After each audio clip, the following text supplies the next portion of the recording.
Y vamos a conversar hoy día con una diputada, Camila Musante, que ella tiene hartas características que son interesantes de conversar. Una, es una mujer joven en la Cámara, pero que está en estos últimos días, y hoy día, o ayer, para ser más preciso, está proponiendo leyes para personas muy adultas mayores, mucho más adultas mayores que lo normal. Y es bien interesante eso. Pero además, tú eres una persona que has generado tu experticia en el mundo del medio ambiente. Así es. Y eso nos lleva a conversar también sobre la situación básicamente ecológica que probablemente ya no están, creo yo, no están las suspicacias que había hasta hace 15, 20 años cuando alguien ya decía cambio climático, se te reían en la cara o te decían que era falso. ¿Ah? Bueno, hoy día todo eso está cambiando. Pero gracias por estar acá, diputada, muchas gracias. Y quiero partir preguntando, a ver, ¿cuál es la lógica? Tú eres independiente, no estás asociado a ningún partido en particular. Así es. Sí, pero quiero preguntarte por dónde se genera esta idea, y que la expliques tú muy bien, de este proyecto de ley que planteaste esta semana y que podría cambiar bastante para bien la situación de muchos adultos mayores que viajan en el transporte público. Sí, primero voy a hacer una precisión, Fernando. ¿Qué hice? ¿Qué dije? Nada que no se pueda corregir. Es un proyecto de resolución. Es importante hacer esa precisión porque los trámites legislativos son distintos, así que se vota por una sola vez y básicamente lo que nosotros hacemos es decirle al Ejecutivo, mire, acá tiene un buen proyecto que con toda la voluntad política puede sacar adelante. Ok, eso significa que esto es interesante. Déjame ver si es que estoy en lo correcto en lo que voy a plantear. Adelante. Como probablemente aquí en este proyecto hay algún grado de gasto.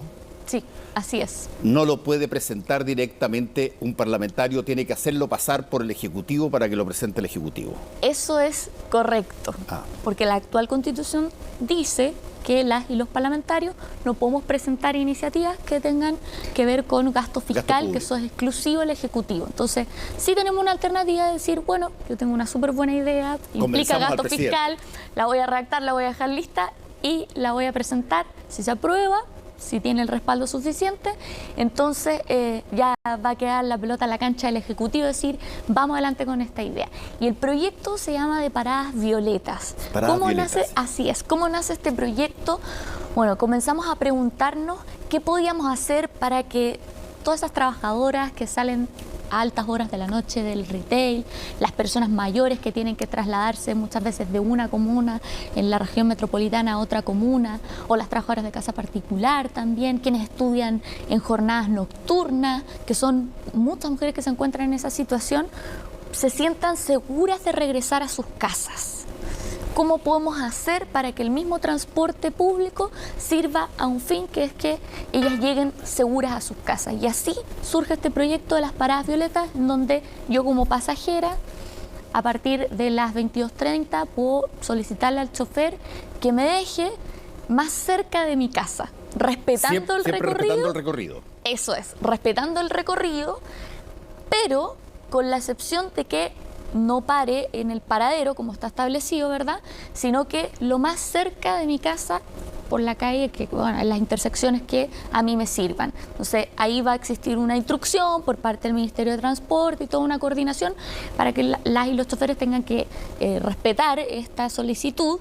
Y por cierto, van a estar identificados los buses que estarían haciendo paradas violetas, ¿verdad? Entonces yo, si veo pasar un bus que dice parada violeta, perfecto, voy, lo tomo, me subo, le indico al chofer. O sea, no van a ser todos los buses. Exacto, van a ser buses precisos. Buses que van a estar identificados, entonces yo voy a saber perfecto como usuaria que puedo indicarle a ese chofer que me deje entre tales calles, respetando el recorrido, y el chofer va a tener que dejarme en ese punto más cercano a mi casa, sobre todo pensando en los transportes que se dan a altas horas de la noche, que son un gran número de mujeres las que se encuentran en esa situación. Entonces, esta idea, ¿cómo nace? Bueno, observamos cómo cómo funcionaba el transporte público en otros países, ya lo comentábamos antes de salir, sí. El caso de España, pero también hay otros como el caso de... Sí, yo viví con mi familia casi 2 años en Boston, y en Boston a mí me impresionaba porque efectivamente las personas de adultas mayores Así es. podían acercarse al chofer y plantear que los dejaran no necesariamente donde estaba el paradero, pero siempre dentro del mismo recorrido.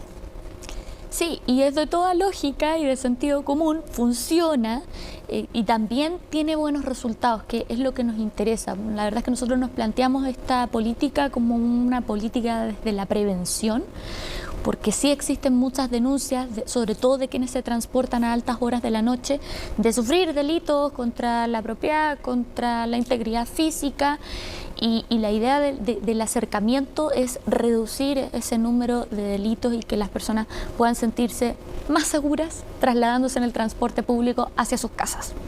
Eso es el corazón del proyecto. Esto, diputada, es algo que abarca regiones específicas, ciudades específicas.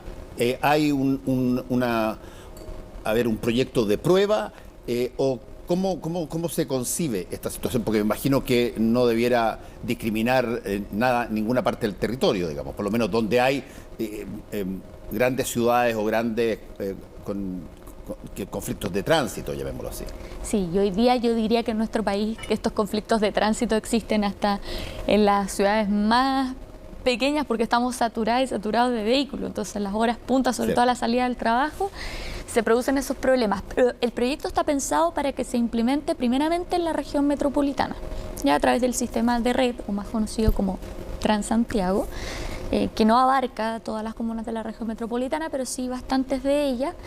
Y luego de eso existir una implementación parcial en el resto de las regiones de nuestro país. En regiones igual el transporte es distinto, entonces por eso que pensamos que primeramente implementarlo en la región metropolitana. Ahora,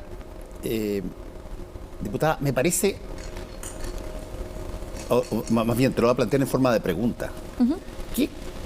¿Qué clase de discrepancia podría haber dentro de esta discusión en el Congreso para que no se dijera si es que están los fondos apropiados por parte del Ejecutivo? Si el Ejecutivo, como tiene que presentar el Ejecutivo el proyecto, y por lo tanto significa que lo tiene financiado o lo piensa financiar de una manera, ¿cuál podría ser la razón por la que le dijeran que no al proyecto?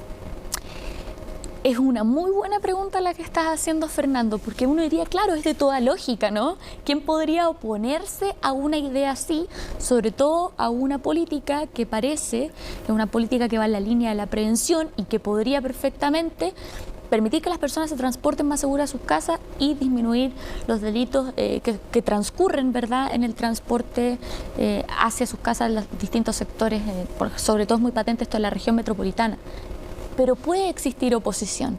¿Y sabes por qué? Porque lamentablemente hoy día en el Congreso Nacional no estamos abordando los conflictos ni los problemas de fondo, que son los que nos demanda la ciudadanía que por favor legislemos, sino que el debate se ha polarizado solamente para efectos de ganancias electorales. Recordemos que estamos en medio de un proceso que viene ahora, las elecciones de consejeros, exacto, para la cuña fácil, las instalaciones matinales, salir a golpear a los que están de este lado, del otro lado. Entonces yo lo lamento porque finalmente veo. Hace poco estuvimos con una agenda de seguridad, se interrumpió la semana distrital, se votaron 7 proyectos de ley, bueno, al final uno terminó siendo, 6 proyectos de ley, continuó después esa discusión en el Senado, pero ¿estamos realmente legislando sobre la seguridad en Chile? ¿O solamente estamos yendo por el camino fácil que a mí me permite instalarme, que me permite salir en la mayor cantidad de canales posible o que me permite apoyar al candidato que yo quiero que llegue de mi partido? Yo creo que esa es una buena pregunta. Y esos son los problemas que estamos enfrentando hoy, porque alguien de afuera, la gente de afuera del Congreso, yo pienso que tiene que decir, ¿y por qué se están oponiendo a esta tremenda idea? Porque a mí no me sirve ahora para las elecciones que vienen en 2 meses más, o en un mes más, en 2 semanas. O a mí no me sirve esto porque no es una cuña, ¿verdad?, sensacionalista con la que yo voy a pasearme por todos los matinales. Yo creo que estamos viviendo en un momento político en Chile muy, muy, muy complicado, donde estamos esquivando los verdaderos problemas de las chilenas y chilenos. Mira, ahí hay un punto interesante que lo conversaba hoy día con mis colegas del podcast que yo hago con La Cosa Nostra. Lo escucho. Sí, bueno, cuando, y hemos visto esto antes en Chile, no es una cosa que pasa por primera vez. El caso máximo de lo que yo digo, de este incremento de, llamémoslo así, de polarización, se dio con el reventón del golpe de Estado.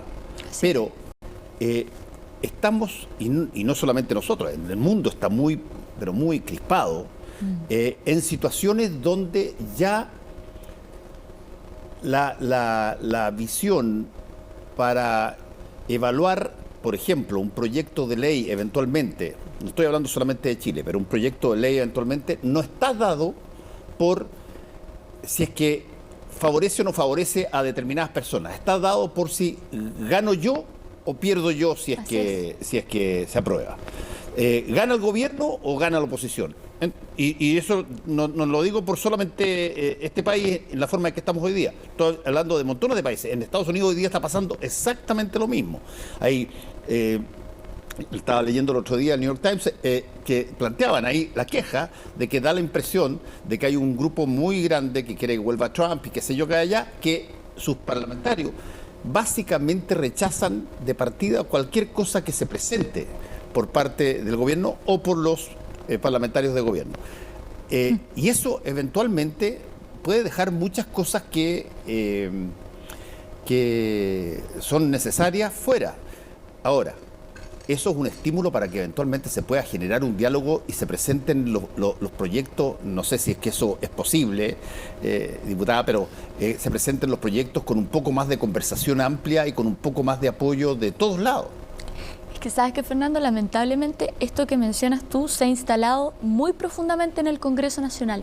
Hoy día cualquier iniciativa que haya, sea venga del Ejecutivo, iniciativa parlamentaria, es pro gobierno, en contra del gobierno.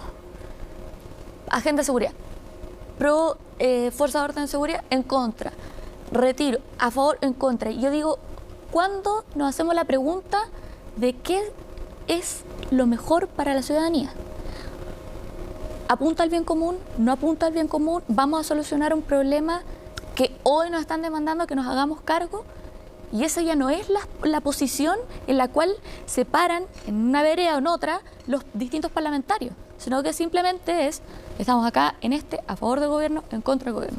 En estamos a favor del retiro, en contra del retiro. Pero lamentablemente, o a favor de Carabineros, en contra de Carabineros. Pero lamentablemente yo creo que los problemas de las chilenas y de los chilenos no son cuestiones livianitas que se pueden conversar en 5 minutos o en 1 minuto de una cuña para un matinal, sino que hay cuestiones que son profundas. Nosotros hoy día tenemos una crisis de seguridad en la que tenemos que hacernos cargo en muchas aristas. O sea, tenemos que ver qué va a ocurrir con la migración en nuestro país, tenemos que ver cómo prevenimos, ahí apunta también, volviendo un poquito al inicio, este proyecto de las paradas violetas, cómo prevenimos también desde los espacios públicos, desde la educación, desde la cultura y también en otros temas que están ahí en la contingencia. ¿Cuál es el verdadero problema de las trabajadoras y los trabajadores que cotizan hoy día? ¿Cómo logramos un verdadero sistema de seguridad social? Pero lamentablemente en esos términos no se plantea el debate. Entonces, mientras el debate no se plantea en esos términos, muy difícil va a ser para nosotros lograr consenso. Porque el debate se plantea en, ¿tú estás acá o estás acá? ¿Estás a favor o estás en contra de lo que te pongo enfrente? Pero mira, te encuentro razón y creo que yo he visto varias veces en situaciones donde tú de repente dices, sabes, esta cosa va muy mal encaminada porque no hay voluntades de unión, sino que hay voluntades de victoria. Y los lados quieren victoria propia. Exacto. Y no la victoria del otro, y por lo tanto nos allanan a conversar porque eso es ceder un poquitito. Pero te iba a preguntar, que me estaba dando vuelta cuando tú decías esto. Mira, se producen situaciones, yo incluso lo planteé y la Mónica Rincón también lo planteó en Tolerancia Cero, se producen situaciones que de pronto como que dicen, ¿sabes qué? Todavía queda algo de humanidad en la política contingente que está aparentemente, según uno la ve, a puro combo.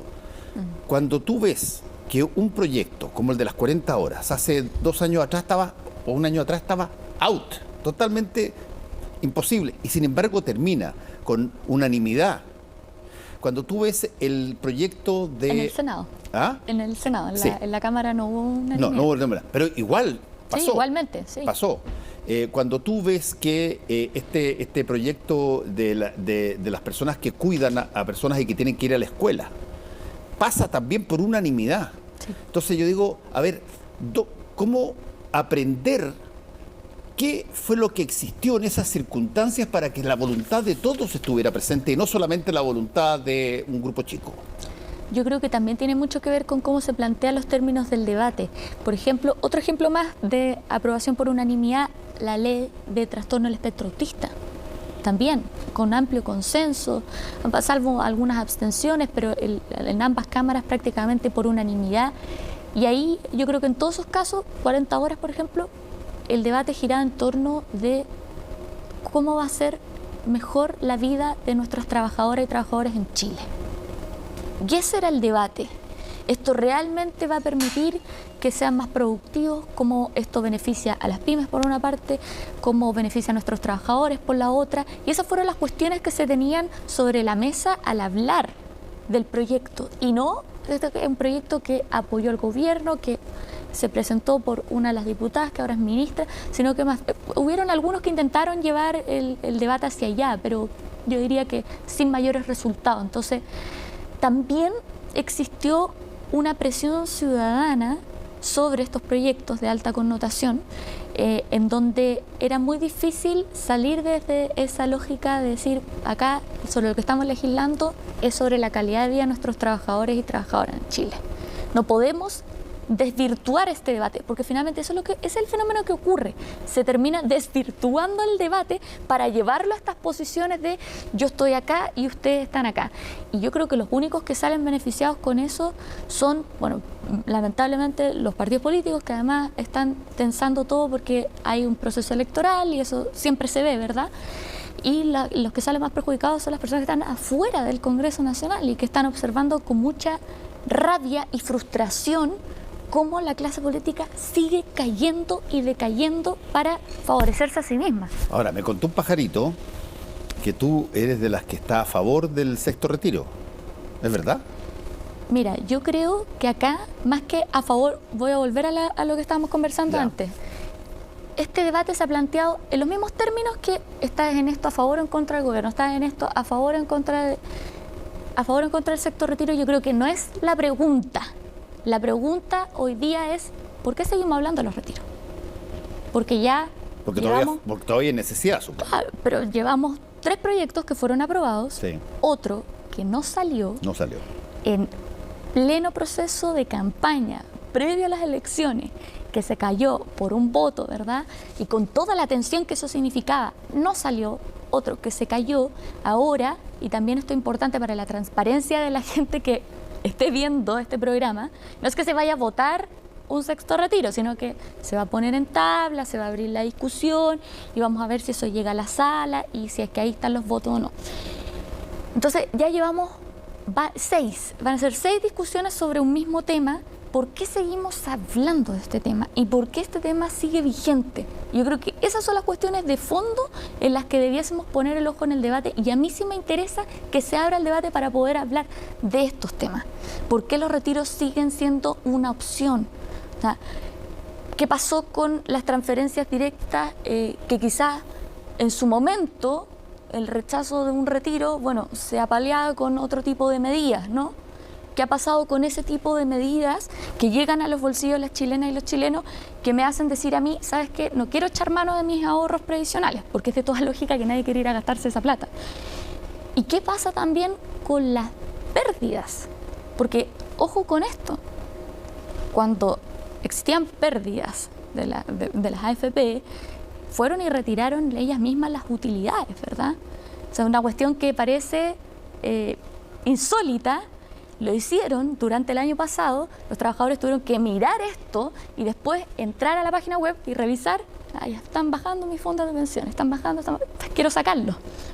¿Cuándo los voy a poder sacar? Y toda la gente, todos los días hay gente que está revisando, todos los días está haciendo ese ejercicio y ve que disminuyen. Entonces, al final, yo creo que esas son cuestiones que están en el debate de fondo, que tienen que ver, por una parte, ya lo mencionabas tú, el momento, la crisis, la necesidad de contar con medidas de transferencia directa o liquidez, el aumento de la canasta básica, la gente se está endeudando con la soga, con la plata, o sea, con la soga hasta el cuello para poder comprar la comida para llegar a fin de mes, ¿verdad? Y por otra parte está el tema de las pérdidas, y que eso nos lleva a un debate que es más profundo todavía, porque estas no son cuestiones como complejas ni sencillas. Yo tampoco pretendo que las vayamos a resolver acá en una conversación, pero sí me interesa dejar sobre la mesa que creo que el verdadero debate está ahí, en que sigan los trabajadores soportando las pérdidas y no nos cuestionemos una cuestión que acá es como circular, ¿no? No hay una opción de un proyecto. Acuérdate tú que cuando se empieza a tratar de sacar los 10%, en la época del presidente Piñera, lo que se planteaba en esa época era, oye, pero si es súper fácil de evitar que saquemos los 10%, que se presente un proyecto de ley por parte del Ejecutivo que dé de alguna manera una ayuda efectiva, sana a todo el mundo. Si la razón por qué se está sacando es porque no existe la ayuda. Bueno, si es que hoy día se está presentando por sexta vez, yo creo que por la misma lógica se está diciendo, mira, el gobierno no está a la altura de lo que está necesitándose y por lo tanto tenemos que hacerlo una vez más con lo que queda ya de los fondos de la AFP.